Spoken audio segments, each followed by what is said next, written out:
Hello guys, in this video I will show you how to set Microsoft Word documents. Click Insert in your menu, click Page Number, and you can click where the page numbers will be. For example, down here. I already set 4 at the start. To change this, you go Insert, Page Numbers and Format Page Numbers. You can change the number to start at. We will change it to 1. And you can also change the types of pages, numbers of pages, for example ABC, not 1, 2, 3. And we will go normal and from 1. So let's select this.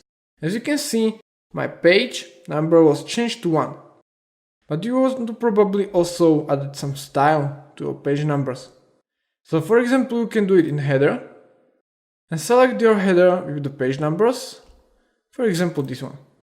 As you can see, my page number is at the top, at the bottom because I set it that way. To remove my page numbers from the bottom, Insert, Page Number, and remove page numbers.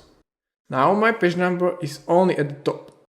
If I would format my page numbers and start, for example, again from, say, 2, as you can see, my page number in the header was changed again.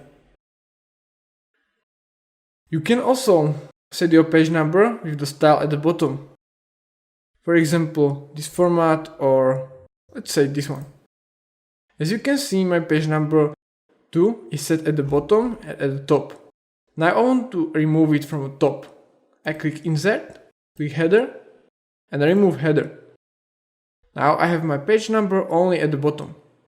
With the header and footer you can have multiple options. You can set there also date and any other options. As you can see, there is multiple patterns how you can design your page.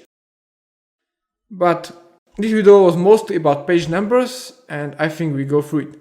So thank you guys for watching. If you have any question, you can write a comment and we will see you in the next video. Bye!